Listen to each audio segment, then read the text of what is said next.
Mark and I are going to have a sort of fairly easy toing and froing. In theory, we'll do that for about 45 minutes and then have 45 minutes of questions. But if anybody during the first 45 minutes has a point that they are absolutely burning to make, or they're burning with indignation at the tone and content, then please feel free to raise your hand, and I will try to appease you by allowing you to speak. Meanwhile, as I say, it's a great pleasure to have Mark with us.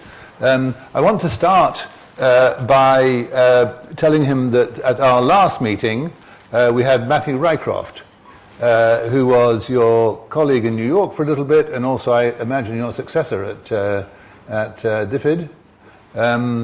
And one of the things I asked him about was the functioning of the P5 in New York, and Matthew said the P5 is broken, which was quite a dramatic statement, because essentially on matters of peace and security and peace operations, if the P5 are not functioning at a basic level, nothing very much is functioning.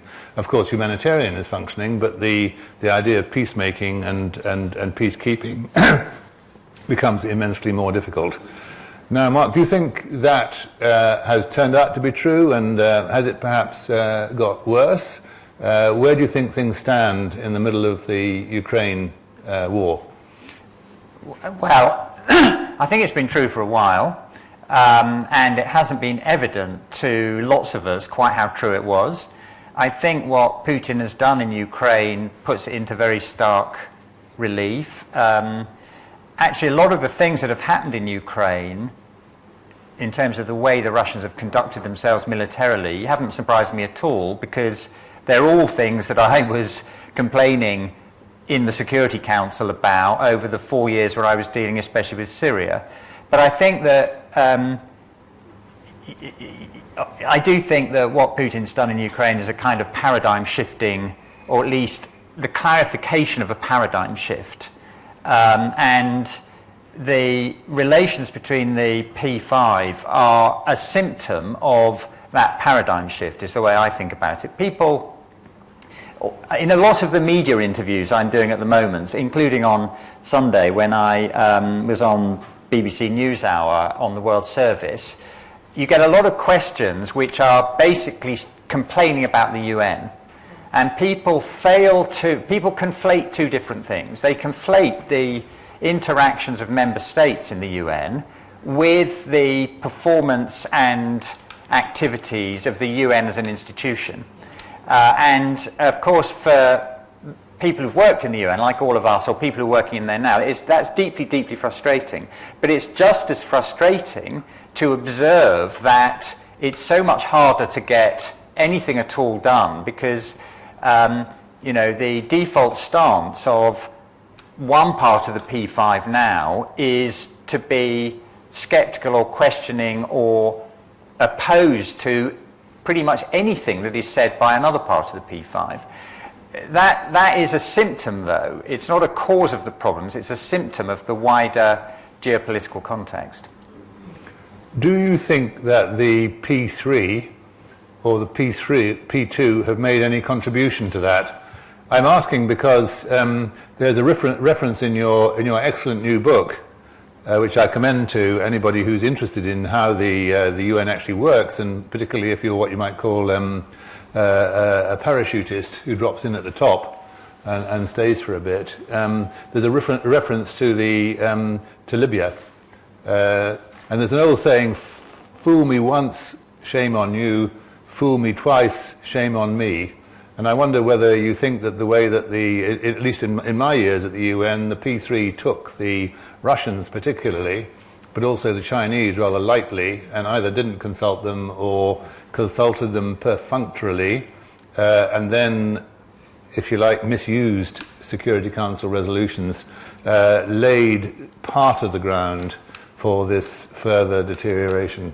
Okay. So firstly, I'm going to have a brief advertorial, which you've teed up for me by the start of your question, and just say to everybody, my book, which was published last week, is called Relief Chief, and it basically tells the story of my 4 years trying to coordinate humanitarian affairs at the UN, and sets out a list of 100 things I think should be done to make the system work better, even in today's slightly dysfunctional system. And there's a discount you're all entitled to if you want to buy the book, and Nikki and Kieran have an email with the code on, if anyone wants to do that. Maybe by the time we get to the end of the question, I'll have read all of it out to you anyway. One of the things it does is pay tribute to lots of work of UN staffers, partly to address this media narrative which implies that the problems come from the behaviour of people who work for the institution, as opposed to the it being an illustration of relations between countries. Now, on your question, Kieran, I really commend to everybody Gideon Rachman's opinion piece in the Financial Times this morning. And basically what he does there is accuse the West of hypocrisy in the way it has dealt with lots of issues. Libya would be an example. And I do think that the West has espoused a whole bunch of ideals which it hasn't lived up to very consistently or seriously, and it has been slow to work out how best to deal with the fact that its economic weight in the world has been declining and that of others has been growing. And Gideon's critique is well put on that. Conversely, though, what he the contrast he makes, or the comparison he makes, is if the West is an empire based on hypocrisy, then Russia is an empire based on lies. And if you have to choose between the two things, Gideon says there's a lot to be said for hypocrisy, because at least you start with some ideals and propositions, and you are opening yourself up to debate and critique on whether you're living up to them or not, as opposed to starting with lies where there is no space for debate and critique. So I understand how the West has got itself into a bit of a muddle on some of these things, and how the Libya case study is quite a good one, but of course the most egregious of all probably is Iraq, the second Gulf War, probably the biggest strategic blunder the Americans and therefore the West have made in the last generation or so, from which lots of other things have followed. And of course the Russians in one way, the Russians in resentment about the way they were treated after the end of the Cold War, and the Chinese in another way, the Chinese seeing an opportunity to get back to the position in which, although most people couldn't see it, they were in for most of human history as the biggest economy in the world and one of the most sophisticated civilizations in the world. But it wasn't visible because there was much less interconnectedness and because they were quite an internally focused system. So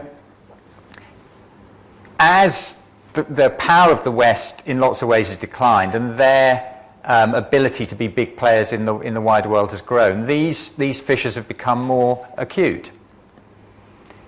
Yeah, I agree with you, if I may. I would go back even further to Kosovo, where it was fairly obvious that the power that had the ability to, the capacity to influence Milosevic decisively was Russia.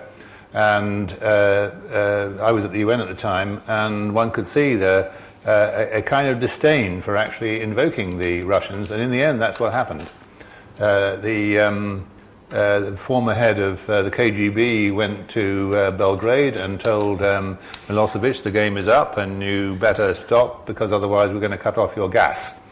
And so it's one of the first instances of gas diplomacy, which we're seeing quite a lot of now. And I want to move on, if I may, from that aspect of it to another facet of the Ukraine crisis. I keep reading and seeing on television references to the overwhelming votes in the General Assembly to condemn Russia, but actually if you tot up the no votes and the abstentions, they would amount to a significantly greater percentage of the world population than the yes votes. Do you have a view on why that should be the case? Why we would want it to be the rest v Russia, but it turned out to be basically the West v Russia?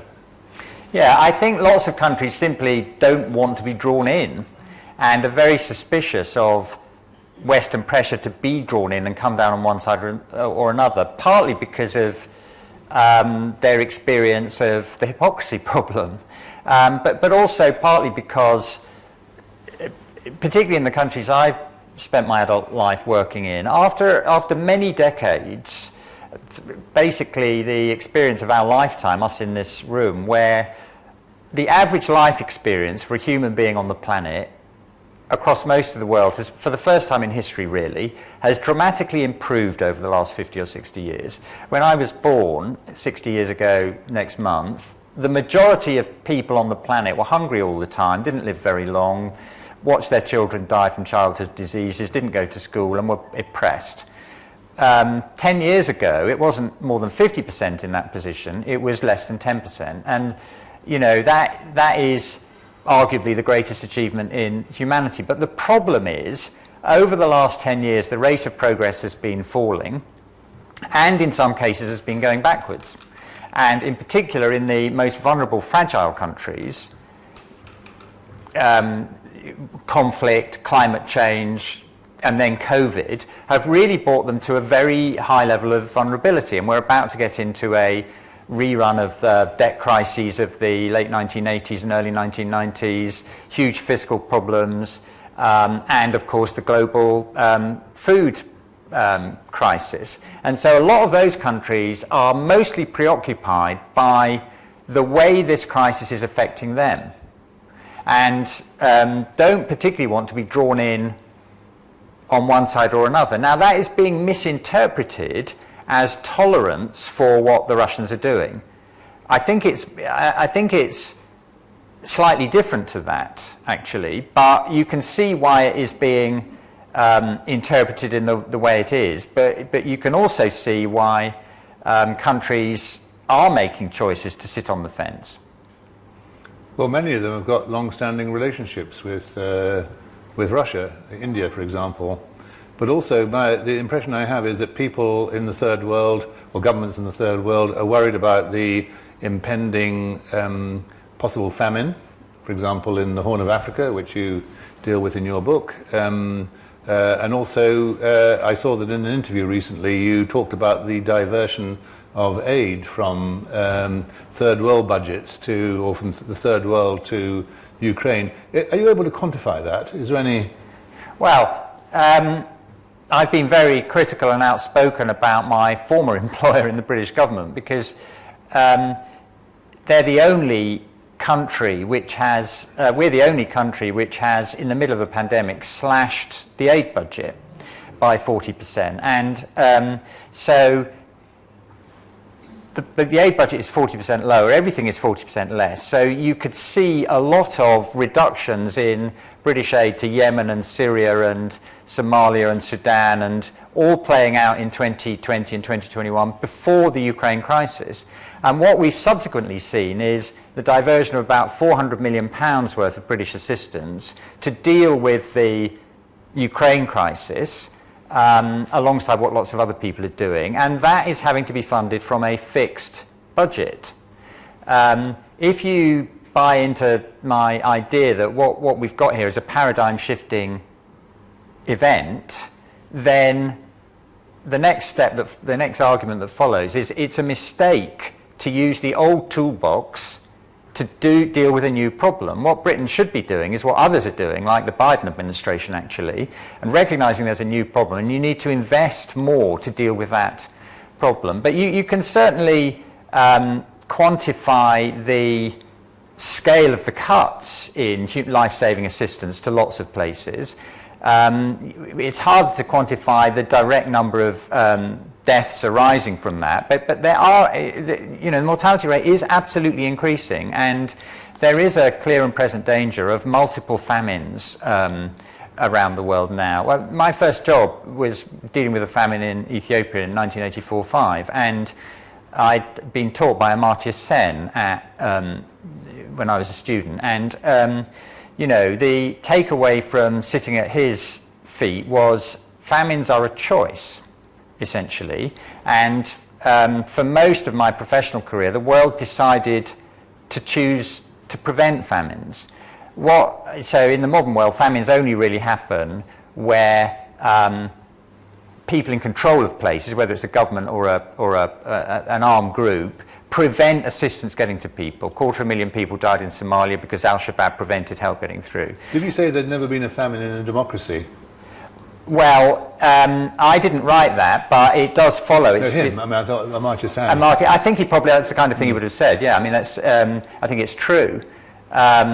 Of course, there have been famines in places that were about to become democracies. Bengal in 1943. There's been lots of examples of that sort. But in places where governments have to be more accountable to the population, famines tend not to happen. These days, famines only happen because governments, as in, you know, Ethiopia, decide deliberately to blockade the population of Tigray. But what we're getting to now is a risk of multiple famines returning because of this combination of pre-existing high food prices, grain which could feed 400 million people being blocked in Ukraine's silos, and it taking too long to go round the international market so WFP can procure enough grain to feed the people who have been entirely reliant on them. So now, 2 weeks ago, Biden announced $5 billion to try to help deal with this problem, and maybe that will come in time. Maybe because there is a growing revulsion, I think, over the fact that there's all this grain in Ukrainian silos, which could be used to solve the problem, and the Russians are feeling a lot of the pressure of that. Maybe that grain will be unlocked as well. There seem to be some moves in that direction. But, you know, people are playing fast and loose with very large numbers of lives. I suppose also good news for farmers in the Midwest. Probably. You know, there'll be more wheat planted in Europe this year. There'll be probably some switching between corn and wheat in some places. But this problem is going to be a protracted problem because there's a huge crisis also in the fertilizer market. And in particular, small-scale farmers at the moment in Africa cannot get access to fertilizer. That's because Russia is a major exporter of fertilizer? I mean, that is where the supply constraints come from, but it's the consequences and how people are dealing with that which is making it worse. So, for example, Aliko Dangote, Nigeria's richest man, has built a huge fertilizer factory in Nigeria, but all of the production is being exported, because the international markets are bidding the prices up, and you know, he can get more secure income from selling to people who used to be buying Belarusian or Russian inputs for fertilizer. Let's move to your experience at OCHA. What did it feel like being parachuted into a culture like the United Nations Secretariat as an outsider rather than a lifer? Was it a culture shock? Well, the issues I was dealing with and the motivation of the people I was working with and a lot of the systems and processes actually were very familiar to me. And of course I'd worked a lot over the previous 30 years with all those organisations from the other side of the table.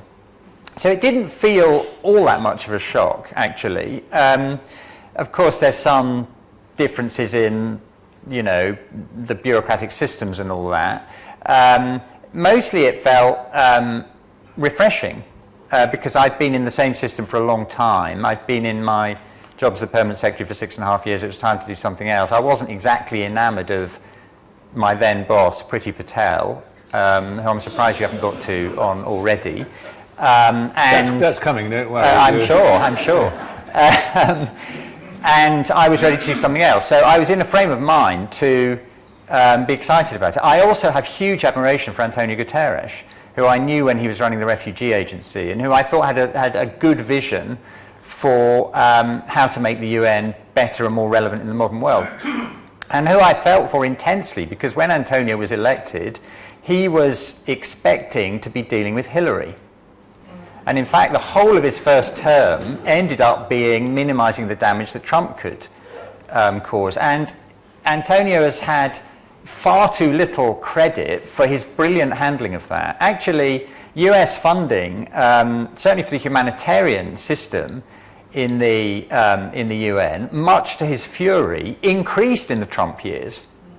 And that was largely because Antonio navigated the system with the help of other people, including, I hope, a bit of help from me, in a very, very successful way. So I was basically, excited by the professional challenge. I was, as I said in the book, naively optimistic that maybe having been confronting and observing a deterioration in lots of things over the previous 5 years, a lot of them coming out of wars in the Middle East and the Arab Spring and so on, maybe we could get back on a positive trajectory. But, the story of my experience really in the 4 years is things kept getting worse, and we were overwhelmed and basically firefighting, and that deterioration continues, essentially because the causes of crises are not being dealt with, and what's being dealt with is the symptoms. And if you just deal with the symptoms and not causes, you shouldn't expect anything to get better. I must say I feel enormously envious of you, because in your book you quote somebody who said that in the UN Secretariat, or maybe it's in the wider system, 40% of people are trying very hard to do good. 40%, was it 40% or 30%, are neither doing good nor bad. And that 20 or 30% are actively not doing good at all. And I found that quite a lot in my department, political affairs, but in my day it was almost impossible to shift anybody, because almost everybody got outstanding reports, because that was the easiest thing to do. There was a culture of Buggin's turn, that you were promoted by seniority. And this guy managed to get a system whereby he was able to fire almost everybody at the top of his own department. Telling them maybe that they were good, but their time had come. So you had a kind of were able to have a revolution. I suspect it's because so much of your funding was voluntary funding rather than assessed, and therefore somehow not subject to the same constraints. It's partly that. It's partly, though, that a lot of the staff these days are not permanent. A lot of staff are on rotating contracts, and the culture had built up that if you had a contract and it came to the end, it would be rolled over. And I inherited a position where, outsiders were saying to OCHA, you're in a mess, you need to reform and restructure. The donors were saying, you better sort this out, otherwise you're going to be defunded. And because it's 95% voluntarily funded, there was that pressure. But you still had to deal with the issue of, okay, you've got this group of people, how in that system are you able to refresh and move on? And I think the central problem actually is there's an unwillingness among senior managers to grasp that problem. And because I'd been working at the top of a system where in 2010, while we were dramatically growing the DFID budget to reach the 0.7 target, one of the ways in which the government paid for that was to reduce the overall cost of the civil service. So we had to take a quarter of the senior staff out at the top, and the goal we set ourselves was to downsize and reduce the senior staffing while improving the organisation. That was the goal we set ourselves. And because I'd had that experience, and I'd listened to people who said that DFID had become a better organisation from 2010 onwards, I had a degree perhaps of excessively rash self-confidence that not only was it the right thing to do to have some refreshment of the senior staff, but if I was sufficiently bloody-minded and determined, it would be possible to do it. And I must say, I have enormous admiration and credit for some people who were affected by that, who nevertheless recommended it was the right thing to do. So John Ging, who was a brilliant humanitarian response organiser, but had been the director for operations in Ocha for 7 years, and who was complained about by lots of people as being the cause of things being wrong in the culture. I didn't completely agree with that, but I did think there was a need for some refreshment and change. John was completely professional and mature about it, and I did the best I could to help him find other things, and he's made quite an important contribution in a variety of ways since then. Other people, who I'm not going to name, I was a bit less enamoured of, because there were, I gave an example of somebody who signed on to the reform programme with a signature conveying his intent and belief in it, and then in the first meeting I had with him told me, actually I don't really agree with that. And what that person expected me to think of him, why would I ever believe anything he said again, he appeared not to have worked out. So it's not the case that it's a 40-30-30 ratio, that David Malone is a very shrewd observer. Indeed. David found those figures. It's not the case in Ocha it was 40-30-30. There were more people who made a big contribution, but I did recognise the categories, and I did think it was important to try to reform and improve the institution while I was there. Lucky you. I think in my department I would have put the figure at sort of 25, 55, 20. But you can't when people they were all with permanent contracts, right? And it's impossible to shift people up, particularly when they're on paper they've got outstanding performance assessments over many years. Brian Urquhart had two proposals in respect to staffing. The first was that the Secretary General should have a single 7-year non-renewable term, because there is a belief that no Secretary General takes any decision after his first 18 months to 2 years without considering its implications for his re-election prospects. But also, and maybe more relevant, is that staff members should have a 7-year contract, and the onus should be on showing a reason why they should be renewed rather than a reason why they shouldn't be renewed, so that you would get a more you would get this regular refreshment. But as I say, you were in a very unusual position because so much of your staff work was of your staff were on contracts rather than permanent contracts. Yeah, I mean the other thing that was a big issue in Ocha was we had too many colleagues who had been in the HQ locations for a long time, yeah, and had lost touch with the field, and were very successful in using the personnel systems to explain why at any particular moment, however much they'd love to go and serve on the front line in a place, it was tragically not possible to do it right at that moment. And maybe next year it will be possible because this problem will be resolved. So that was something else that was deeply, deeply resented by other colleagues across Ocha. So there were plenty of reasons also to, plenty of support for these reform proposals that I was trying to push through, particularly from younger colleagues. I have a degree of sympathy for the 7-year thing. I feel much more strongly about the senior level, and I agree with Brian that more rotation at that senior level would be healthy for the system. I did 8.5 years. You scraped through Kieran, the barrier. The 7-year barrier. Yes, well, not with any help from the United States or the United Kingdom, let me tell you. I share your pain, my friend, I share your pain. Yeah. Well, another thing where I share your pain from your excellent book is the issue of coordination, and the coordination with agencies, each of which seems to feel that they've got a unique mandate which prevents them from coordinating with anybody else unless it happens to suit them to do so on a particular day. Now, one of the problems I had was that even when you push through a decision, people never seem to regard a decision as binding. You just waited for a little bit and then merely the starting point for the conversation. Yeah. Well, and in the way the humanitarian system is structured, and Martin Barber it helped me understand this more than I had before I went into the system and read his excellent book as my kind of part of my learning process.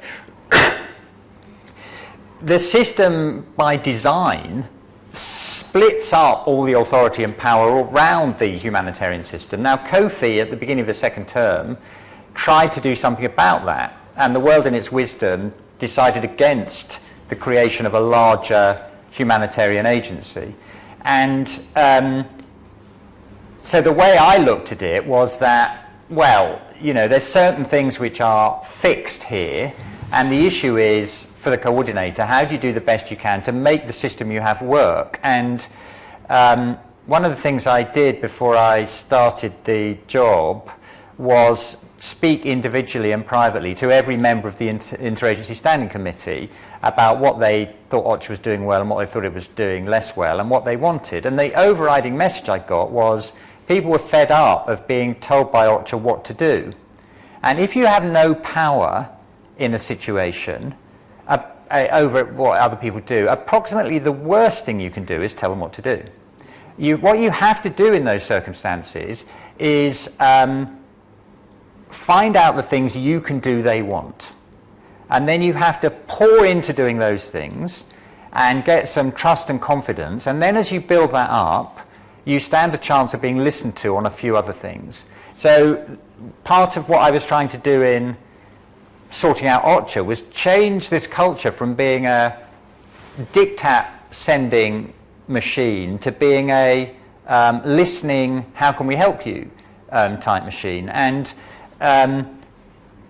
every year we had this amusing exercise of doing surveys of our partners on whether they thought we were doing a decent job or not, and as the years passed the survey scores improved, and we were able then to exercise a bit more influence and encouragement, and particularly because the donors saw that things were improving and were willing to put their money behind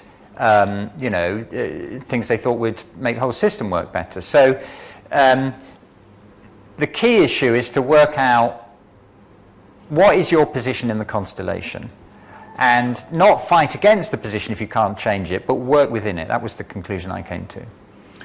Is Guterres, does he have a ruthless side to him? Because one of the things I used to say to Kofi Annan in private from time to time was it would be really salutary if he fired the occasional head of agency who'd behaved in a completely non-coordinating and egotistical way, because again, I don't know what it was like in your day, but there was a bit of the culture of the prima donna in my years. Yeah, I mean, of course, for some of them you can't fire them because they're elected by their own governing bodies, and for some of the others they have a sort of 4-year term, UNDP or some of the others, so it's a bit harder. What Antonio did get pretty quickly was it's highly desirable to have the senior secretariat staff, the Undersecretary Generals and the Assistant Secretary Generals on 2-year contracts. Because that meant it was easier if you thought that somebody was maybe not the right person for the job or wasn't delivering quite what you wanted. It was easier to deal with that. And Antonio did do that pretty consistently, actually. I had lots of colleagues, but he did it in a nice way as well. He didn't make a song and dance about it.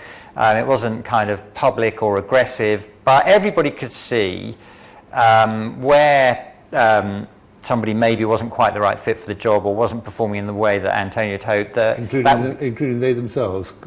Well, of course, the individual might not necessarily agree, but the system could see, and of course, everything then depends on whether you get the judgments right. But Antonio basically has got most of those judgments right. He's also had a very low tolerance for behavioural abuses.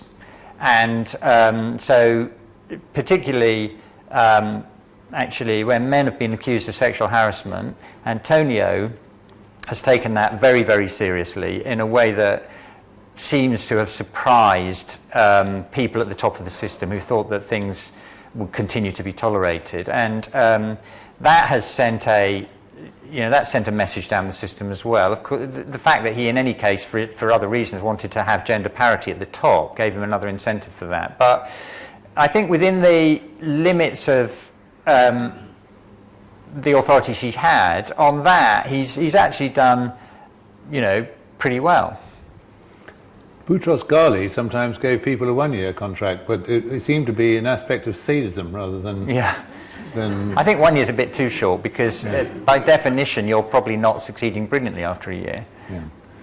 Talking of sadism, could I ask you about your relationship with Priti Patel? Well, what can I say really? Start off with the pluses. Well, Priti Patel is clearly an effective, instinctive politician who plugs into a certain element of the zeitgeist. And she so, the zeitgeist, but is it acceptable? Well, that of course is the problem. I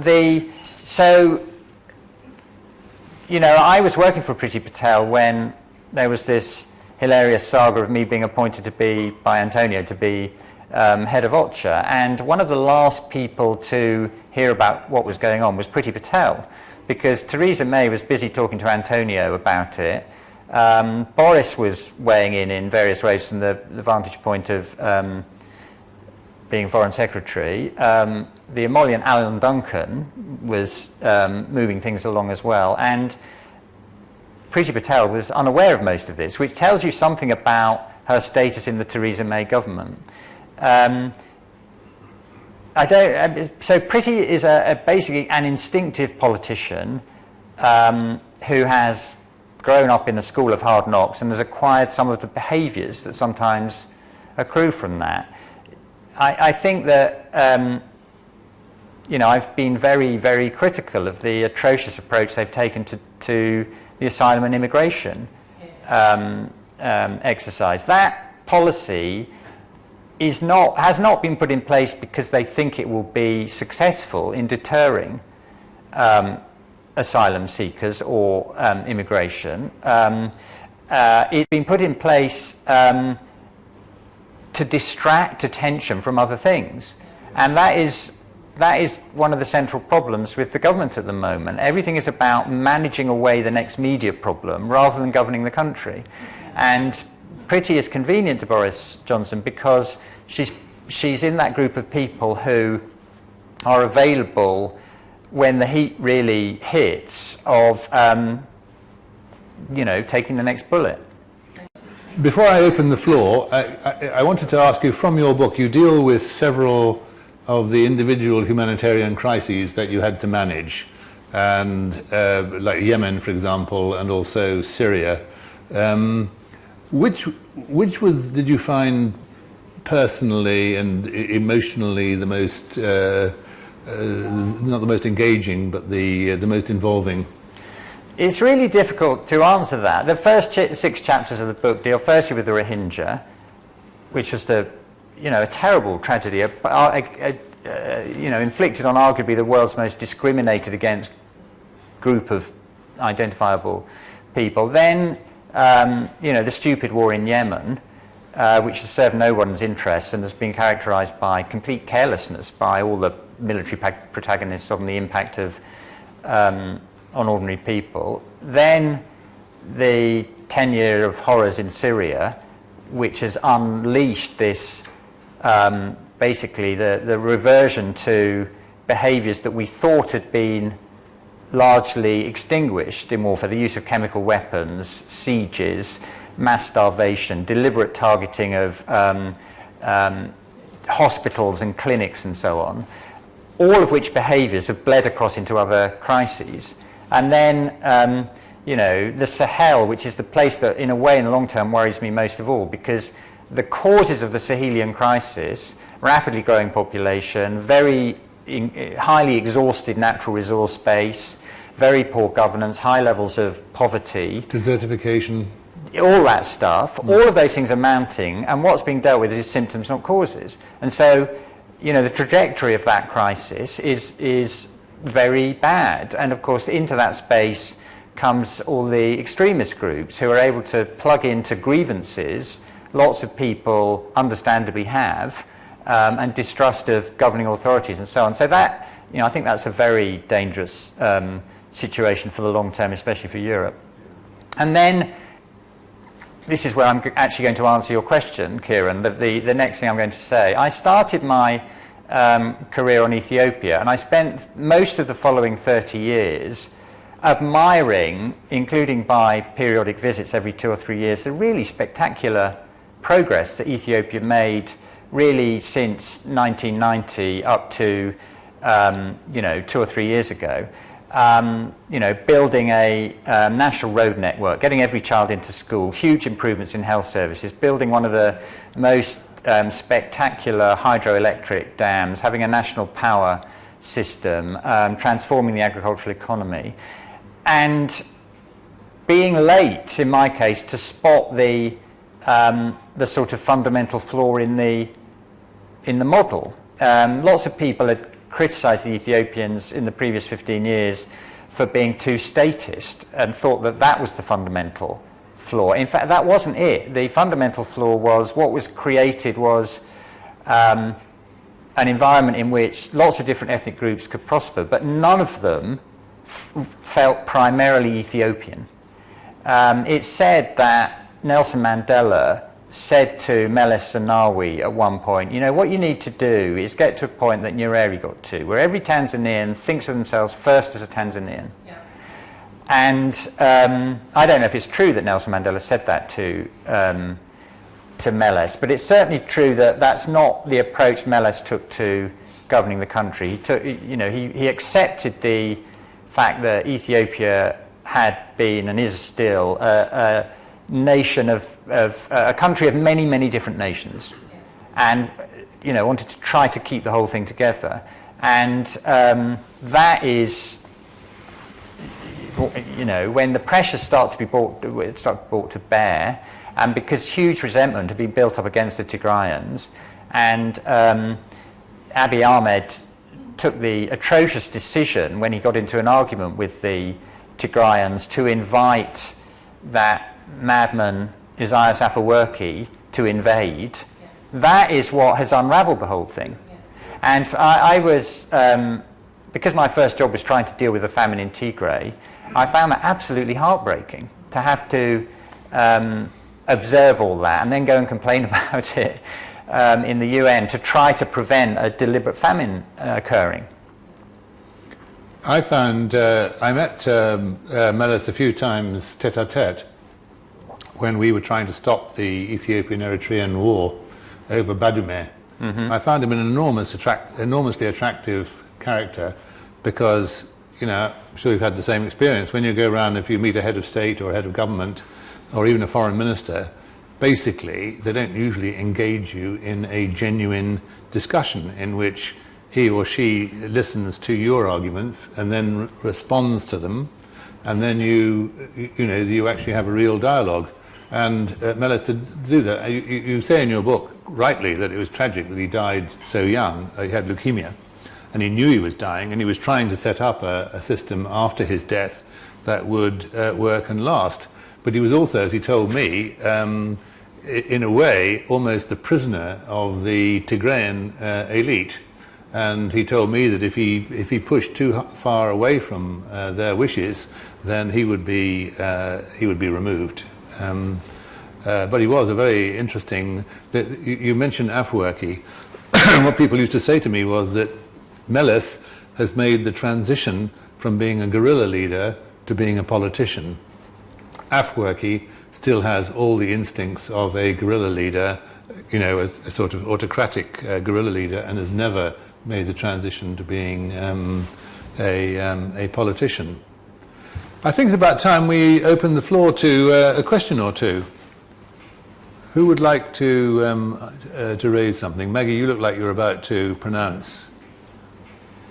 Can someone give Maggie the microphone, please? Nikki, thank you. Can you say who you are, by the way, when you so that Mark knows who you are? And what's your agency background?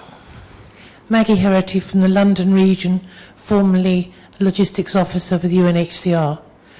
I'd like to be cheeky and ask two questions, please. One UN related and one, as I still think of it, DFID related. First of all, how far do you think the Ukraine war is giving China an opportunity to firm up its plans for the invasion of Taiwan. And on the DFID side, how concerned are you with the recent pronouncements that British aid is going to be related more to trade opportunities? Are we risking getting back into the tide aid syndrome that I lived with in my early days at the UN, particularly with the French? So I've been to China a bunch of times, obviously. I don't have a good understanding, I don't think, of what the Chinese are thinking about things any more than you get through reading the obvious newspapers. It's not obvious that things are currently playing out totally brilliantly for Putin in terms of this invasion.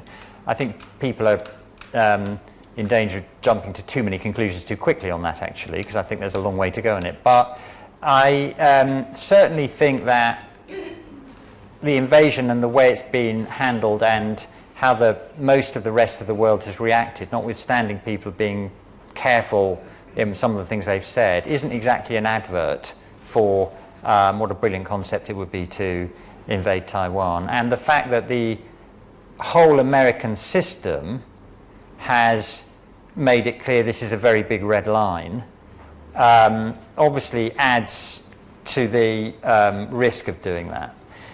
So I don't know. I think it's dangerous in any system when one person is in charge for too long. So there's clearly lots of risks, but I think it's it's hard to do more than speculate about what lessons the Chinese are taking away from what's happening. On the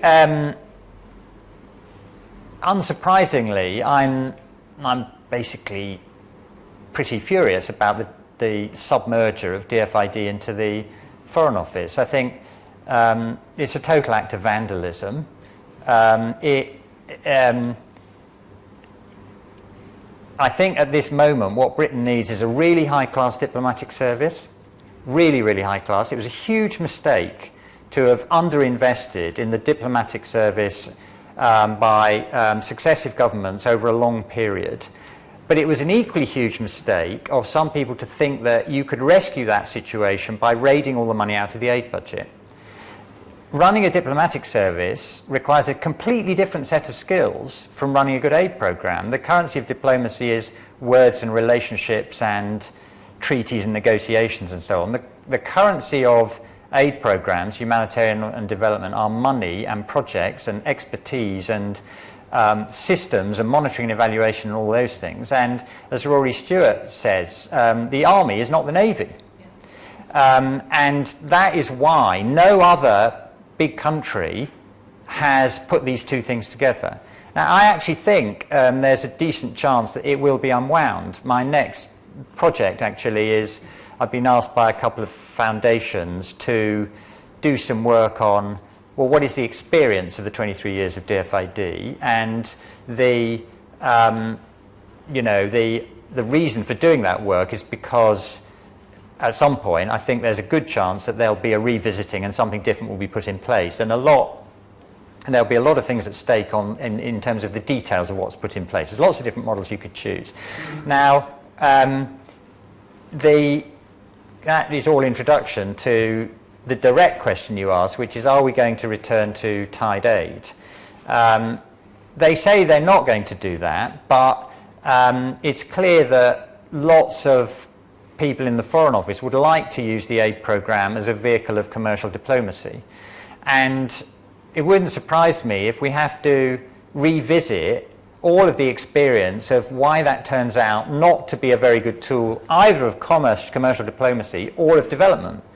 And I definitely think there's absolutely no appetite in the DAC for reopening the aid tying rules, because one of the things that has happened over the last 20 years is it's got harder to tie most forms of aid to your domestic procurement because the DAC rules have been tightened and tightened over time. And I see, no chance of that being rolled back. But there are still lots of decisions you can take which just about squeeze within the rules and end up being very poor development and very ineffective commercial diplomacy. Lots of you will probably remember the saga of the Pergau Dam.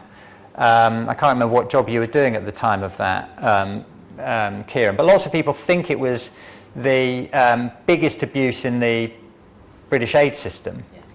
And one thing it did lead to is a decision by the Labour Party to create a Department for International Development and to put in place a legal framework which made it impossible to use the aid programme to pursue non-aid objectives. Actually, the Pergau Dam was not particularly bad aid project. It was successfully built, pumped lots of electricity, many Malaysians' lives has been improved by it, and the project overperformed its ex-ante expectation. A much worse aid project was the gift to the Indian government in the 1980s of 23 Westland helicopters at the cost of £63 million, which was charged to the aid programme, the intent being that they would be used to explore for oil and gas in India. Not a single helicopter ever flew. They're still parked in the airport at Mumbai, and the purpose of it was to rescue the Westland Helicopter Company, which of course also completely failed. So the problem is that the kinds of things you might want to do for your commercial diplomacy tend to be terrible development, and because they get constrained a little bit by the development voice in the discussion, they tend also not to be very good for your commercial diplomacy. So the lesson is keep these two things completely separate. Can I ask you a tangential question? My impression is that the aid budget has also been used in areas which were previously absolutely out, such as sort of military training or assistance. Is that right? And who does that happen under? Well, the rules of the Development Assistance Committee, as Karen, don't know where Karen's sitting there, well, knows much better than I, preclude certain sorts of expenditure. So most military expenditure is precluded. I actually think it's a good idea to provide military assistance and military training to in lots of circumstances, and I think it'd be a very good idea if more money was spent on telling combatants in conflict zones what the laws of war are. Which actually is something the Red Cross does quite a lot of, and you can probably just about squeeze that in under the ODA definition. But I think what is a mistake is to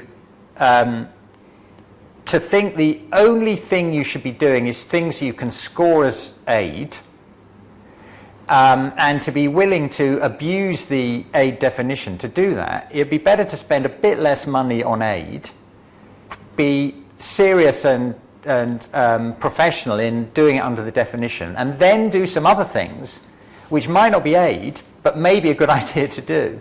And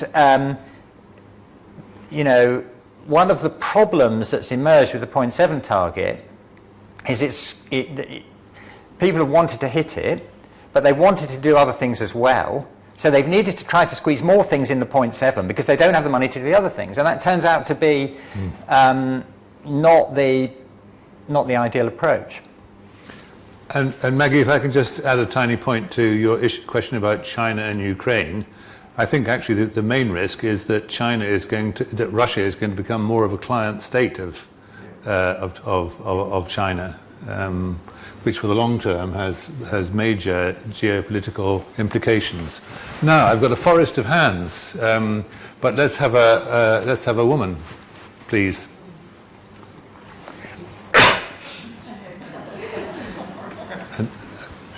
Good morning.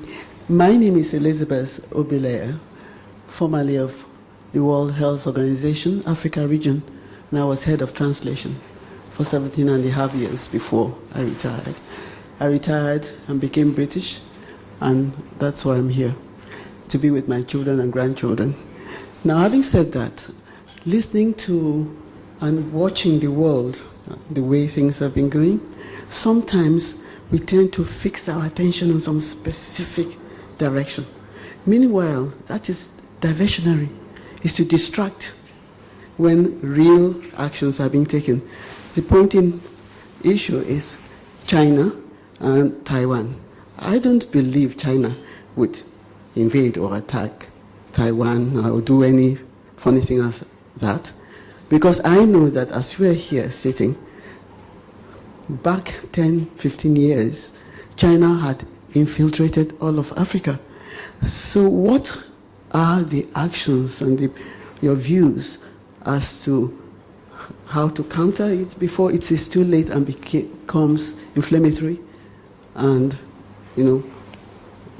real conflict, in making sure that everyone is positioned in a way that a conflict, even though not stated obviously, but is brewing, will not manifest.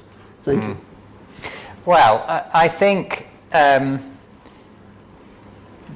deterrence is the main tool available, and deterrence for most of the post-war period has been quite effective.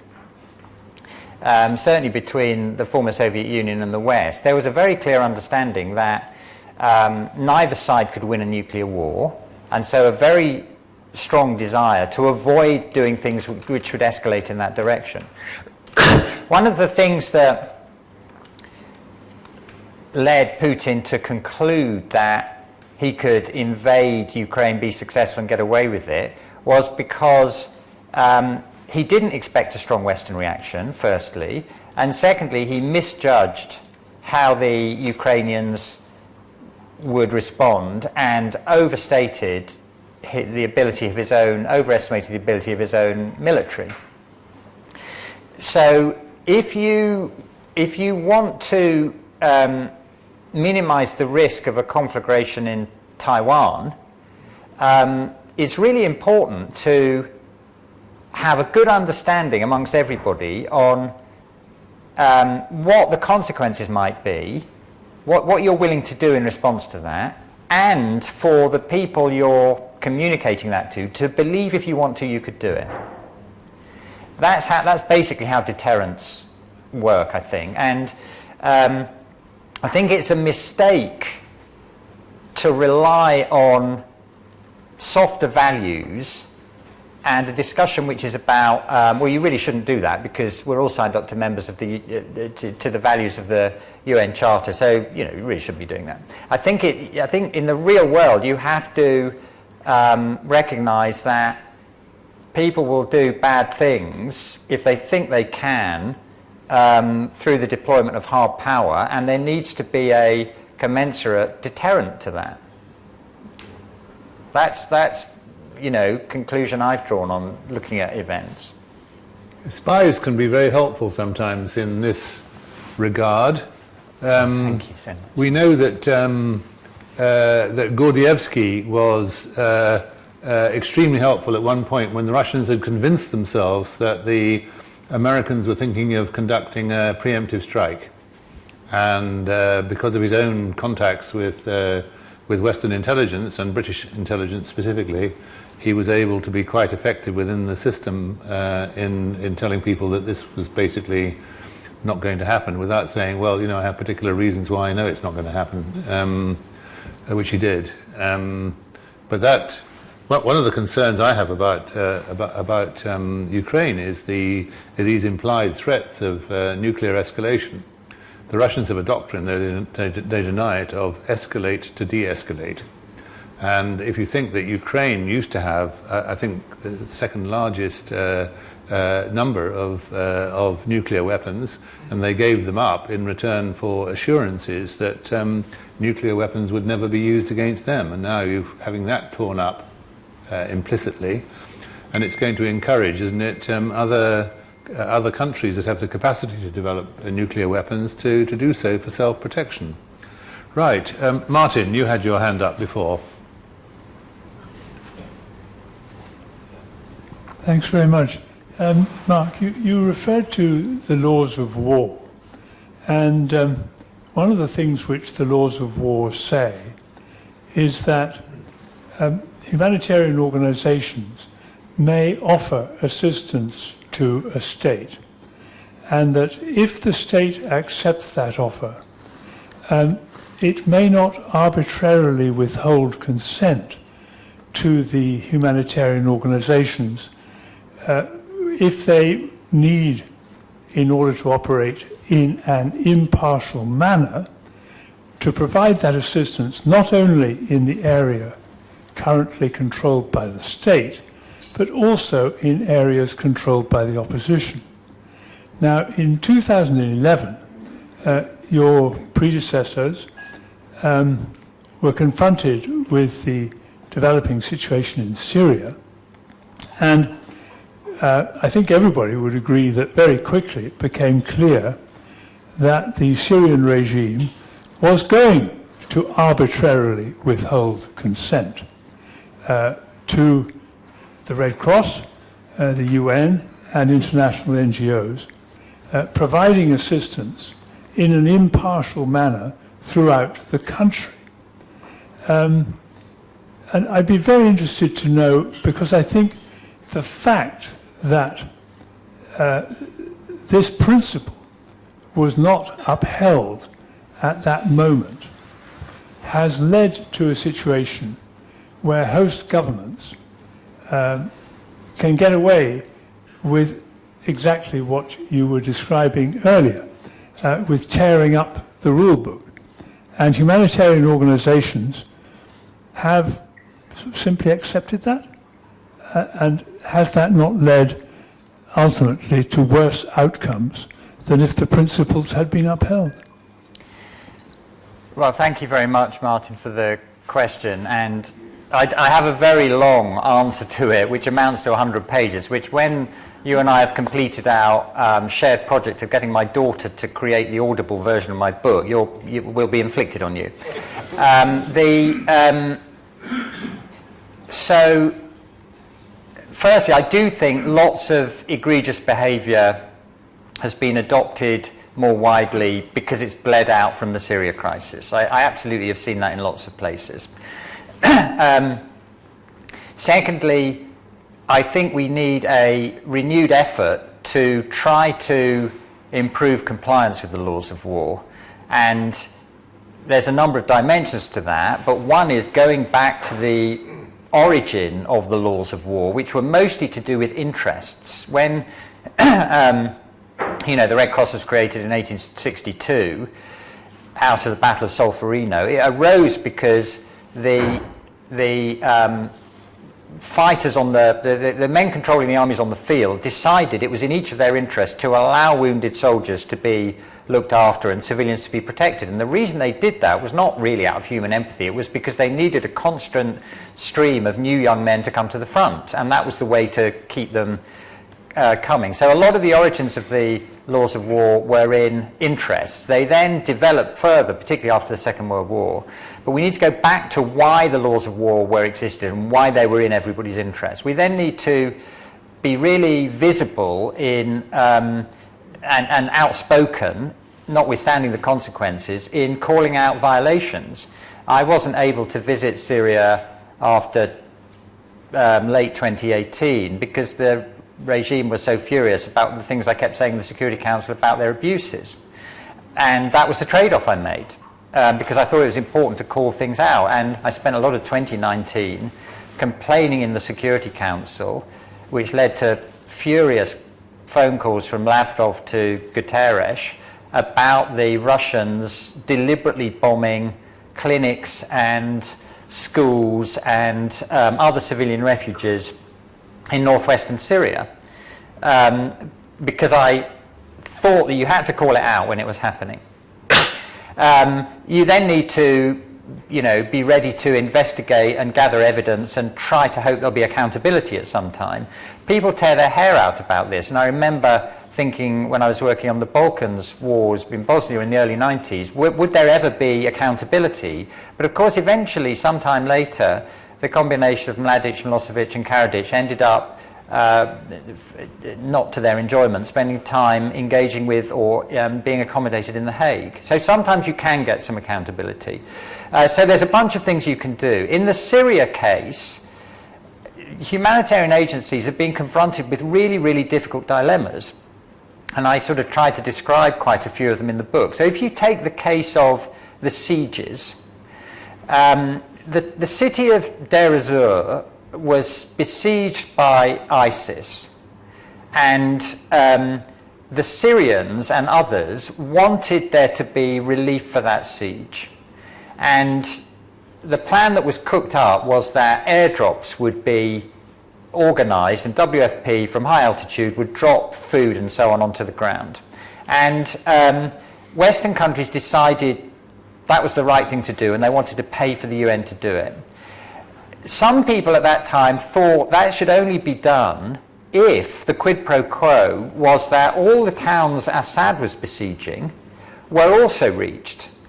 So that created the dilemma.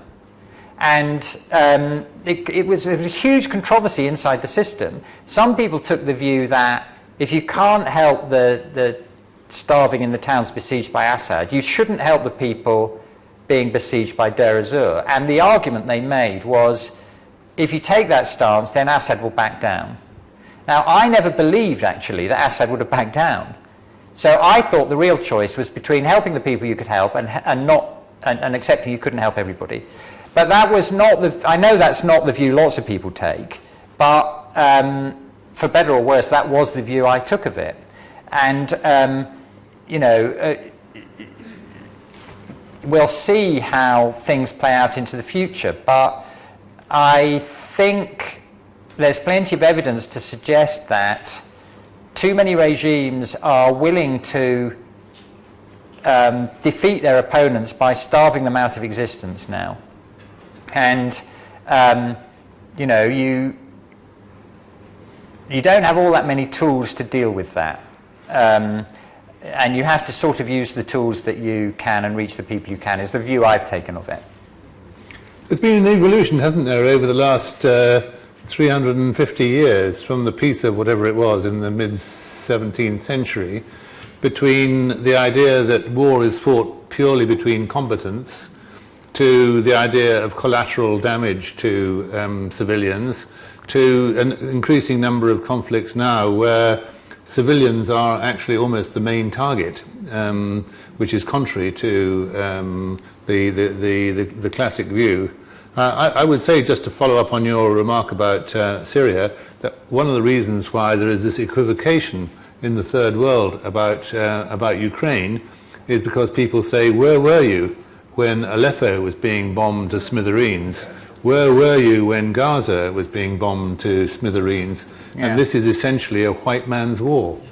Yeah. You use the word hypocrisy, but there's also the term double standards. Yeah. Now, this gentleman at the back has been waiting to... Yes. And he likes red wine. I do. Yes. Harry Leaf, Overseas Section, formerly UNHCR, Field Operations Posts and many emergencies, as well as headquarters in Geneva.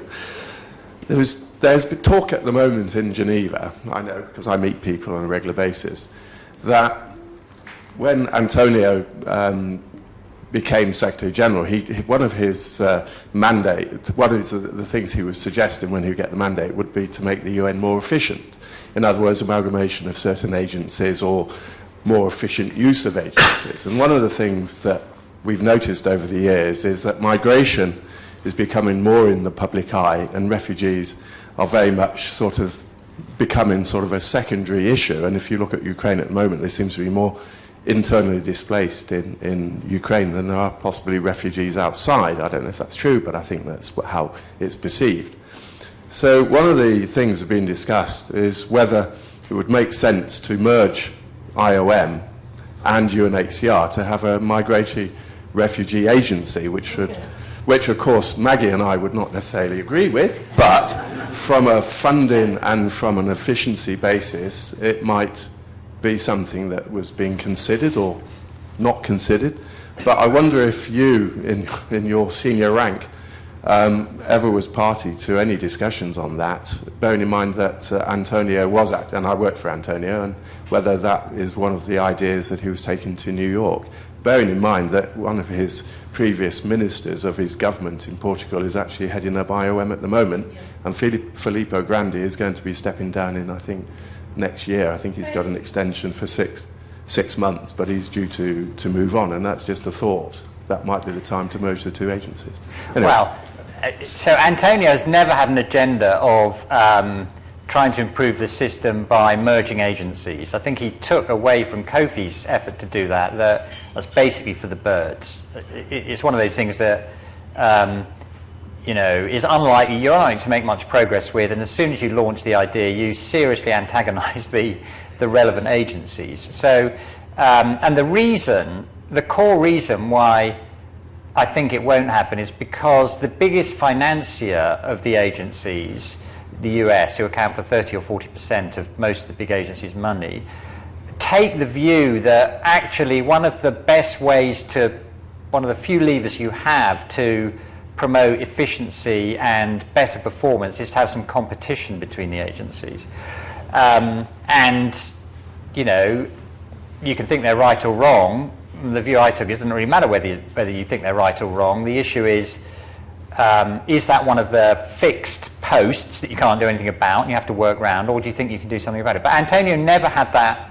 That's never been an agenda he's had. What he has wanted to do is promote lots of kind of reforms and efficiencies and getting better value for the money that he could raise. And I think he's quite open about the fact that he had thought, having had experience in UNHCR where he had quite a lot of levers to promote reform and drive change in the agency, he had thought that more of that would be transferable across to being the Secretary General.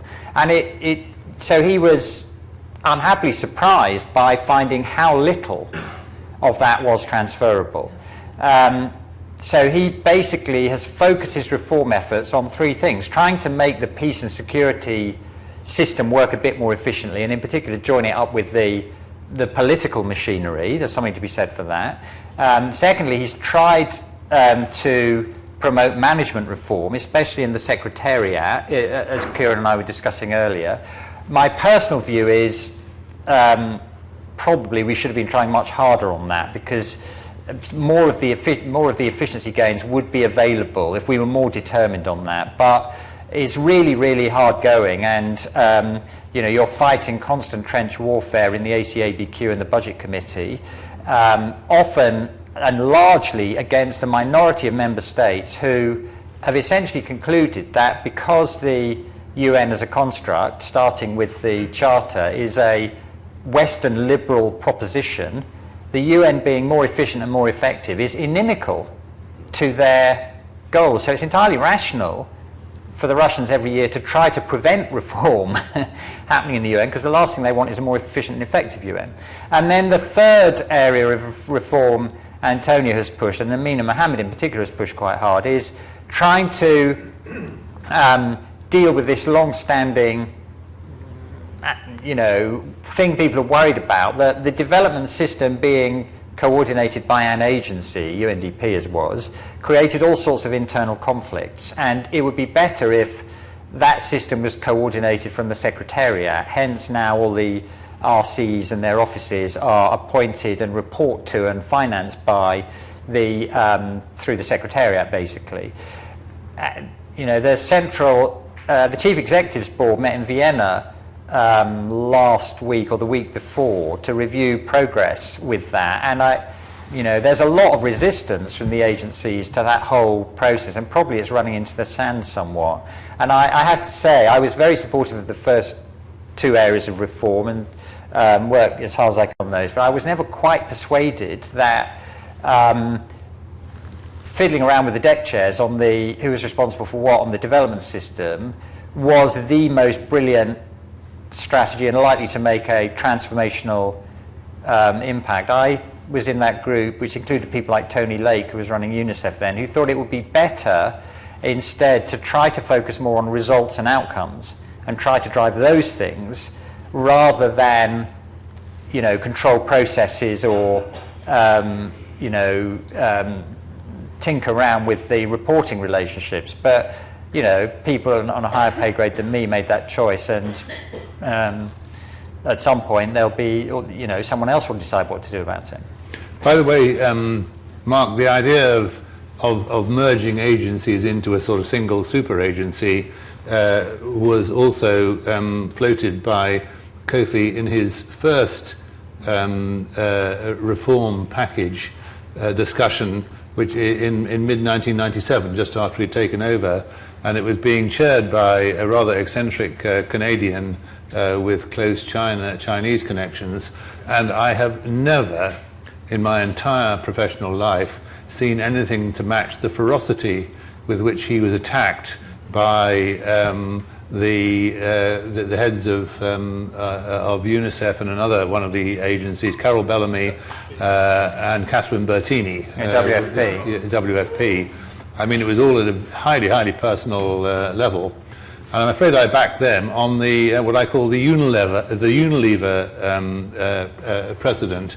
Do you think Unilever only have one brand of toothpaste? And do you think they've ever been attracted to merge all their brands into a single one? No, because they know that they would lose customers and they would lose revenue. Is there only one brand of washing powder? No, for the exact same reason. So, whatever you think about the virtues of coordination, that was not going to happen. Now, Frederick, you still want to speak? Just a quick and simple question. I'm Frederick Lyons, UNDP. Mark, you spoke very powerfully about the real world. And in the real world, one has the sense that the Security Council is if not gravely damaged, is perhaps broken. What do you think Antonio Guterres' prospects for pressing reform on the Security Council could be?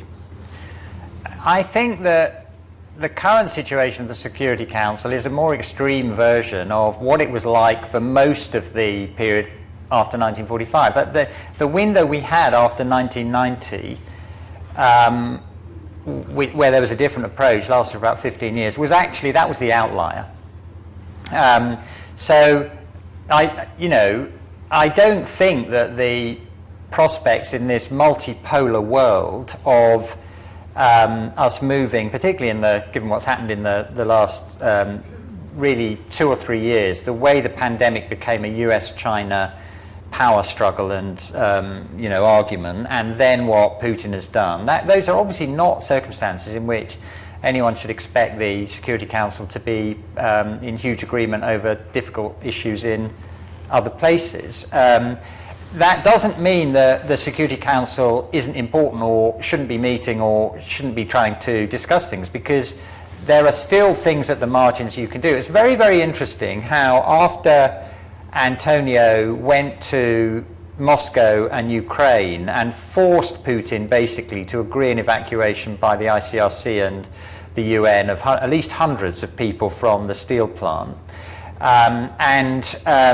They were clearly not very happy in Moscow about this, witness the fact they decided to shell Kiev when Antonio was there.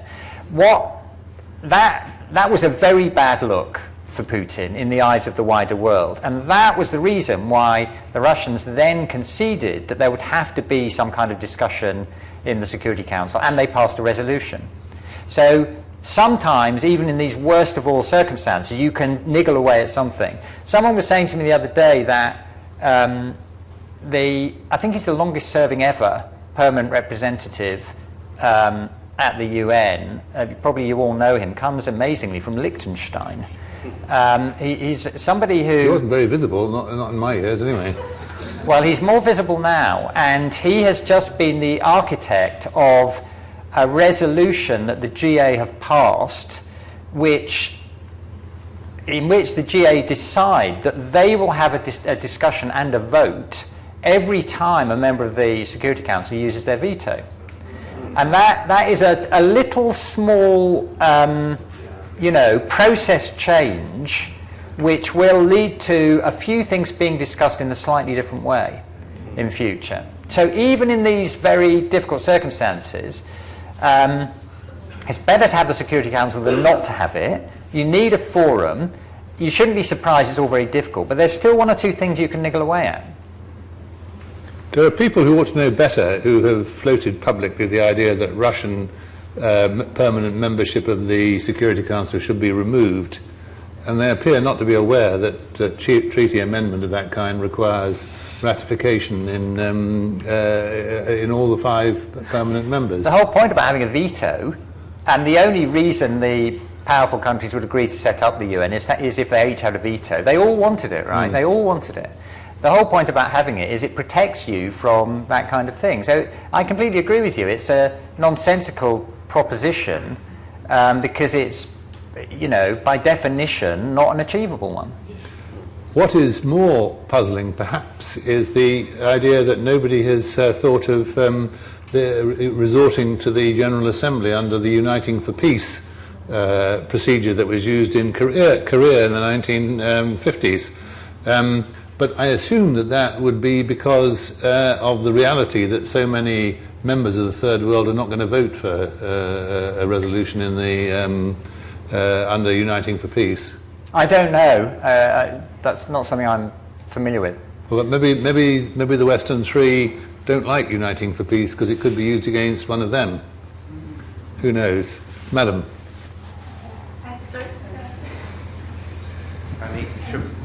Annie should be on. Well, thank you very much. Hello, Annie Keane.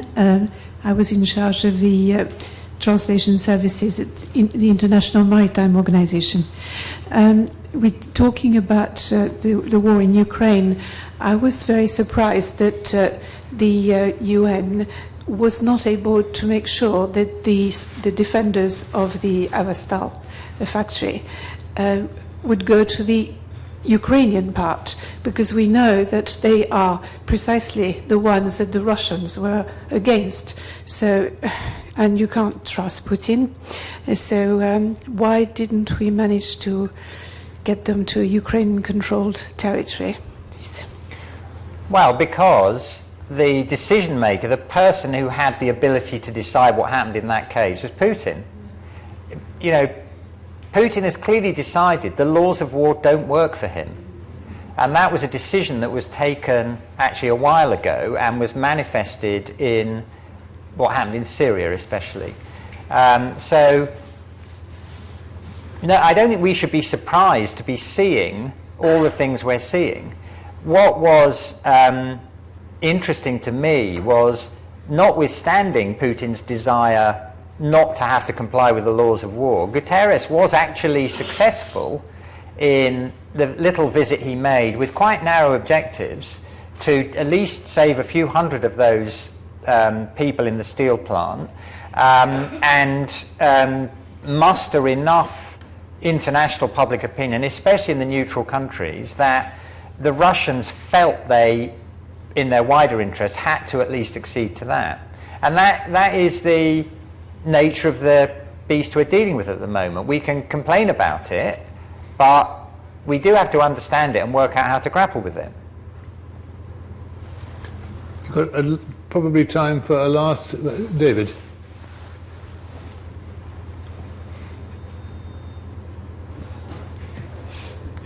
Just on accountability. It was after Sorry, this is David McFadden. What was your agency, David? Yes, I was with the World Health Organization, and I was involved in humanitarian assistance programs in the field. On accountability, it was after the Second World War that we developed legal instruments, crimes against humanity and genocide. I think the civilianization of war is really quite recent, probably just in the last 100 years, and perhaps the outcome of this war in Ukraine could be to try to look at that issue of the civilianization of war. And I think I don't think there's a legal instrument that could put into account. I don't think there is a legal instrument to do that. Yes, I studied history at university, and I'm not sure I have the same full understanding of the behaviour of the human species in warfare. I was thinking of the Peace of Westphalia. Yeah, 1648. Which changed well, did it? I think that there's been atrocious behaviour of the species against itself in warfare actually through the whole of human history. So the idea that there was some halcyon era where civilians weren't caught up on it, that doesn't quite accord with my reading of history. I think that there was a big moment in 1945, and I recently read Edwin Gale's really wonderful book, which I commend to all of you, called The Species That Changed Itself. And his argument is, as development has spread and people have got better and their basic needs have been met, their other kind of desires about how life is conducted have become more prominent. And as places have got more prosperous, the species has got more empathetic. And so there is less reliance on hard power to determine how people behave and more general compliance with values. And in that sense, if you believe that general trajectory, you can believe, and this is the same as, Steven Pinker's got the same argument, decline of violence and, better angels of our nature and all that. Then you can believe that maybe Putin and what he's doing is an aberration. Excuse me.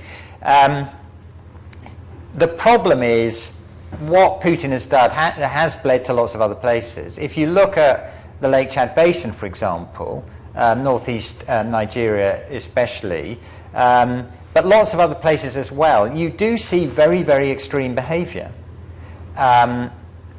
by the national militaries against their own civilians, by the extremist groups, on all sides. So, I don't know whether in 30 years' time this moment will look like an aberration and we get back on the better path that we have been on, and Edwin Gale and Steven Pinker suggest we will, or the sort of more pessimistic view that there is something intrinsic to the species which is hard to eradicate. We're pretty well out of time, but is there anybody else who's absolutely burning to have a last? No, you can burn away. Please.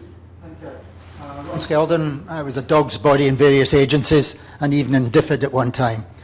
You started off this morning by citing Gideon Rachman's thesis of the hypocrisy of the West. Rachman is one of the most astute, I think, commentators on our current state. And his broader thesis in his book, The Age of the Strongman, is quite fascinating, where he sees the evolution of strongmen, not just where you might expect them, in those illiberal regimes, but in so-called liberal regimes. Now, if Rachman is correct, what does this mean for a multilateral agency, a multilateral work at any level? Can the UN, well, it will survive, but how will it adjust in this context? I mean, he's very much, I suppose, on the pessimistic side, seeing the evolution of this group that overturns the norms and the institutions of the state, which we've seen in the West as well as in the East.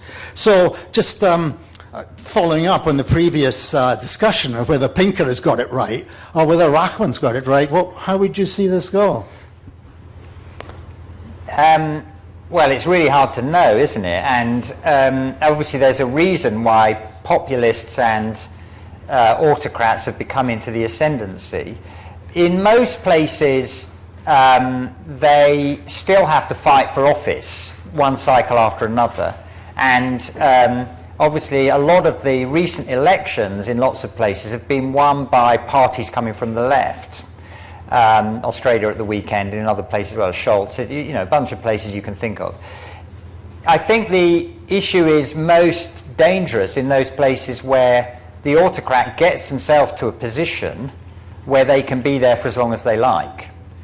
And that's where lots of problems potentially accrue when you're in that position. And lots of my American friends worry that if, as many people expect, Trump wins next time. One of my claims to fame, by the way, is I bet money with very attractive odds on Trump in March 2016, which was not the moment that... How much did you put on? Not nearly enough, Kieran. And I've never... it's not something I do. And it wasn't that I thought... That's why he lives in Hampton Court rather than the East End. It wasn't that I thought he would win, but I thought that elites were discounting the possibility that he could win. Yeah. And absolutely. I thought the same thing. In fact, I made myself very unpopular in UNHCR because Kelly, the Deputy High Commissioner, was expecting to join Hillary Clinton's administration. So I went around saying, well, why did you believe Hillary was going to win when Trump was going around collecting all these votes from the disaffected and the bikers clubs and all the others in America? So when I was sort of talking to the people on the day after the election, all the women were in tears on the end of an hour review next year, and they were all sort of very upset with me for predicting it. Well, if we had more time, we could, if we had another half an hour, we could have a really interesting discussion about populism as a phenomenon, and where has it sprung up, and was it responsible for Brexit, and what about the position of Viktor Orban and what about the position of Erdogan in Turkey, you know, where you have, in effect, elected dictatorships. But I don't think we do, because we're due to have coffee. I'm sure there is a caffeine deficiency syndrome sweeping through the room. So I think I'd better thank Mark, and also thank... Is Julia in the room? She's working, actually. One of us has to earn a living. It's been very good to have Julia with Mark with us, and I feel very privileged, and I'm sure you all do, that he has come and given us his time and his wisdom, and also plugged his book just a tiny bit. Thank you. Thank you very much.